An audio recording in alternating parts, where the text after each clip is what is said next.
This is Terry Donovan, and today we're going to be building a spreadsheet so that we can explore the Hardy-Weinberg principle in more detail. I'm assuming that you've downloaded this spreadsheet shell from the site. What you'll notice is that we've set up a population of individuals down column A. They begin with the number 0 and they extend down to the number 999. Let's start by entering an equation in cell A5 that just counts how many records we have, and we're going to use the COUNT-A function in Excel to do that.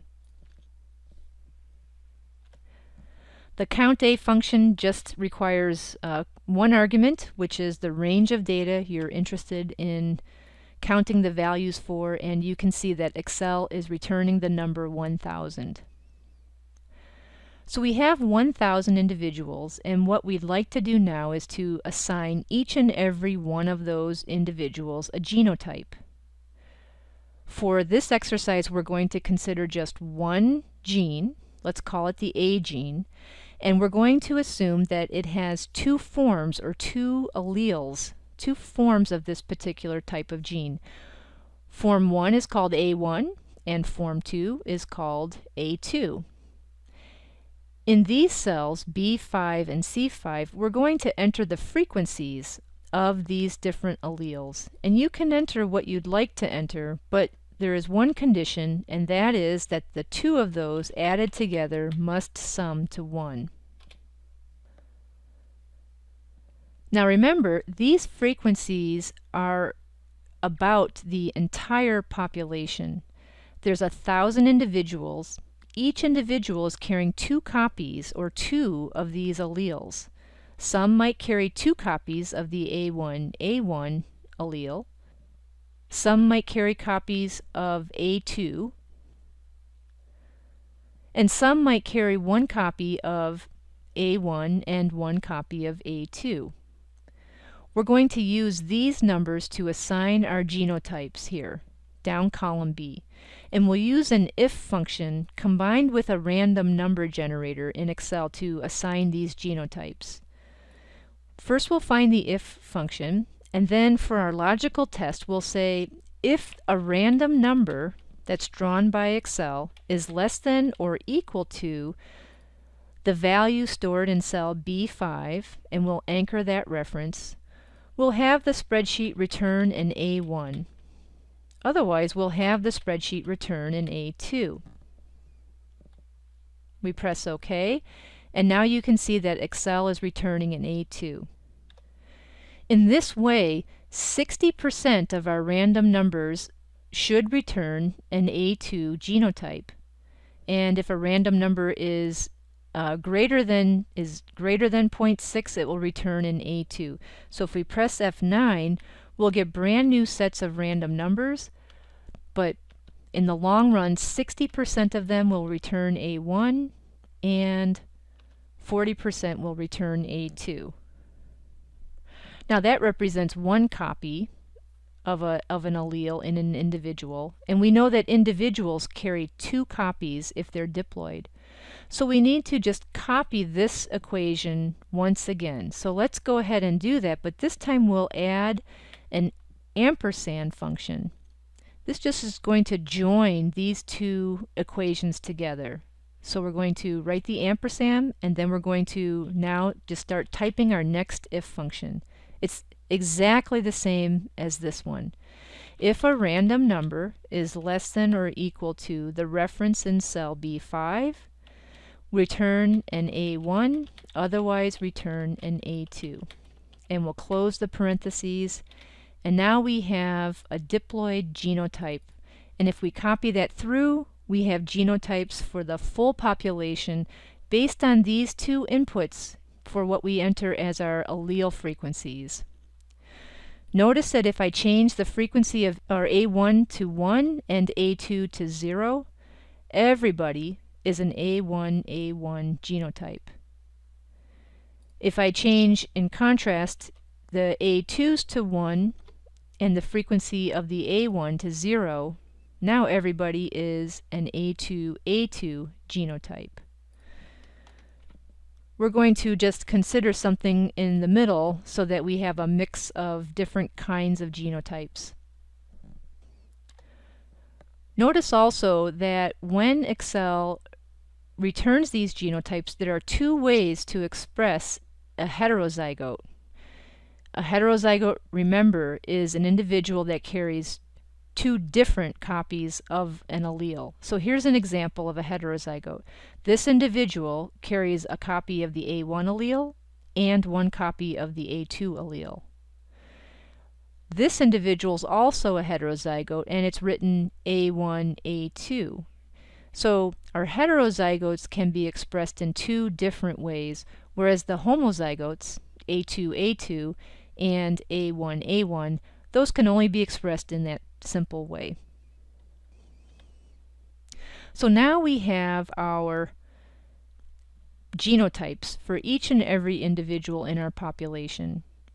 And so what we want to do now is just count the number of individuals of each of these types.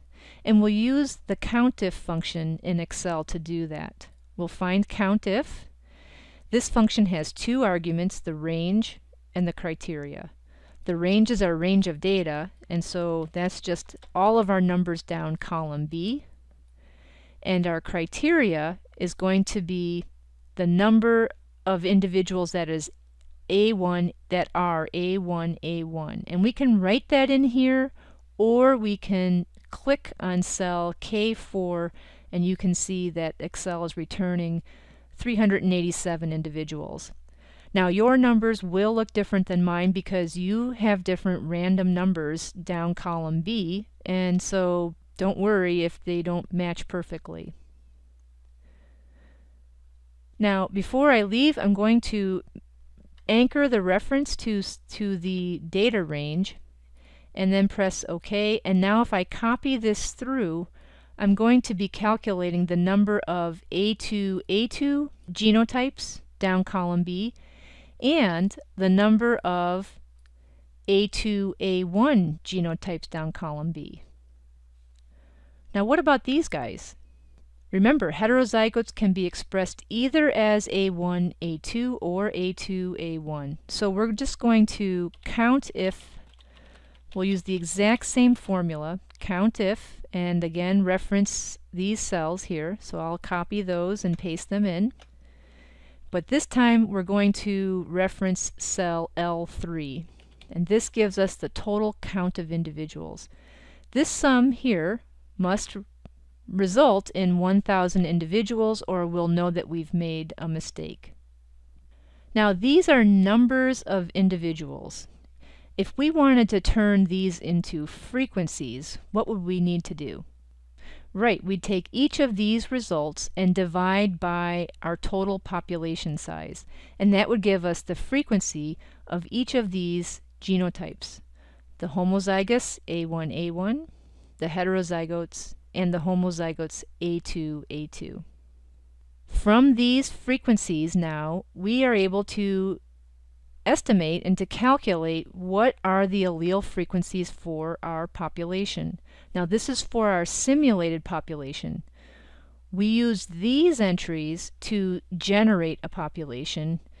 Now we're interested in saying, okay, once we have these individuals, I need to now calculate what is the actual allele frequencies for A1 and A2.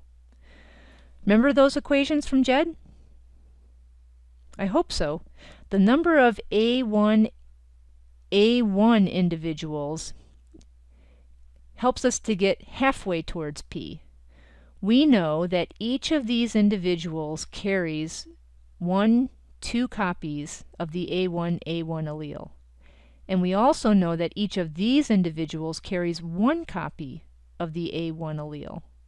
So to get P, we're just going to take 2 times the number of A1 alleles and add to that the number of individuals that are heterozygous.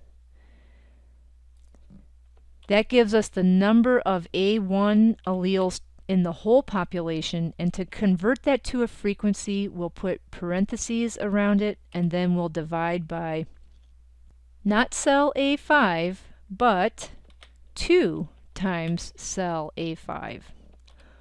Why the 2?